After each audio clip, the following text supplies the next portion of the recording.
Андрей уже несколько лет работал лесником в небольшом поселке, окруженном густым лесом.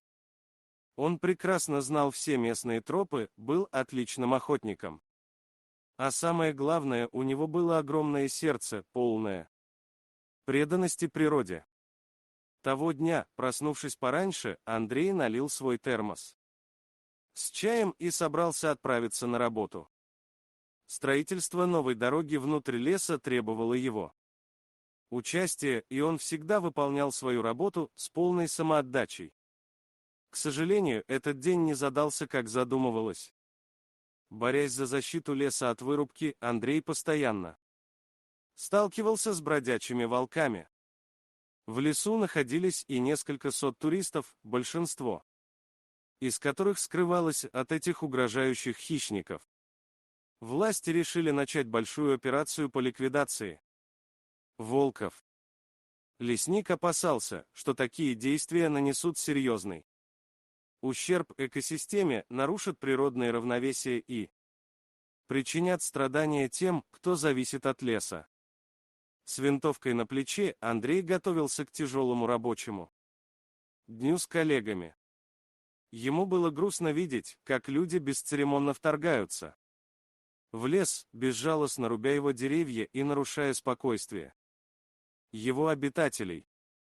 Через несколько минут Андрей услышал плач младенца, источником которого оказался небольшой уголок среди кустов, где угрожающе рычал огромный волк.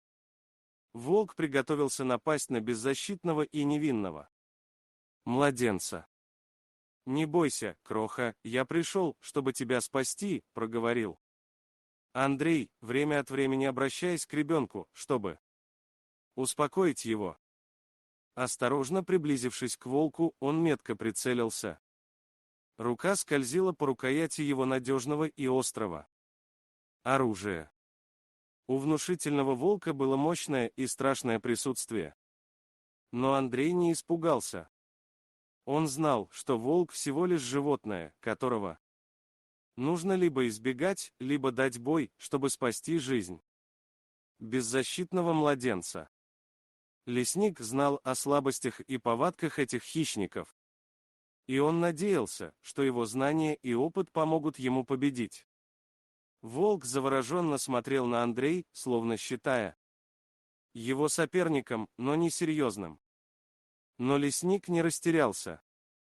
Он сжал рукоять своего оружия и делает резкий выпад вперед, издавая свист, чтобы отвлечь внимание волка.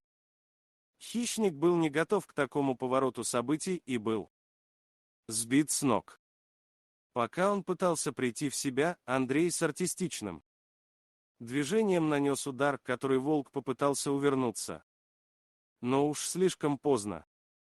Волк был охвачен страхом, пораженный скоростью и храбростью лесника. Он понял, что исход схватки будет в пользу человека и младенца. Он был побежден, но оставался в живых, возможно, подобравшись с почтением и покорностью перед своим яростным противником. Андрей оглянулся, убедившись, что малыш в порядке, и осознал, что ни одна рана из этих злобных глаз не угрожала его преданному сердцу. Его победоносная улыбка не сменилась, когда он отпустил волка, предварительно удостоверившись, что последний больше не будет угрожать, и нежно поднял младенца в руки. Малыш был замерзший, его дыхание было слабым. Андрей знал, что времени для размышлений не было. Ему было нужно спасти это беспомощное создание. Он быстро завернул ребенка в свою куртку и побежал в сторону костра, около которого его коллеги готовились к обеду. По прибытии Андрей вскрикнул: «Быстро, здесь ребенок нуждается в помощи». Люди, удивленные появлением младенца, бросились на помощь.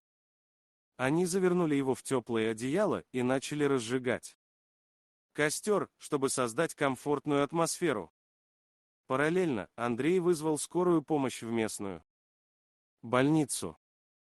Длительное время продолжался судебный процесс, но наконец-то Правительство признало совершенные ошибки и согласилось на компенсацию семье младенца. Выделены были средства на лечение и потребности ребенка, а также на восстановление лесного участка. Слава Андрею стала достоянием двух наград. Одна за спасение жизни ребенка и проявленную отвагу, а вторая за помощь семье в судебном процессе. Ему было отправлено призовое вознаграждение и повышена зарплата. Но самое главное, история эта запомнится всем. Жители поселка наградили его званием Героя леса и жизней. Андрей возвратился к своей работе, но теперь с еще большим энтузиазмом. Его история укоренилась в сознании многих местных жителей, и люди начали осознавать значение сохранения леса. Более того, правительство пересмотрело свою политику в области лесного хозяйства и охраны природы. Андрей продолжал свою деятельность как лесник, упорно трудясь над охраной и восстановлением леса. Его история стала одним из легендарных рассказов, передаваемых туристами и местными жителями. Он стал примером того, как один человек способен изменить судьбу многих и спасти невинную жизнь от опасности. Хорошо известная пословица гласит: «Капля может вызвать волны». В этой истории Андрей стал именно такой каплей, которая вызвала волну перемены и заставила людей задуматься о своей ответственности перед другими и окружающей средой. Дорогие друзья, если вам понравилось видео, поставьте лайк, а также подписывайтесь на канал, где найдете еще много интересного. Дорогие друзья, если вам понравилось видео, поставьте лайк, а также подписывайтесь на канал, где найдете еще много интересного.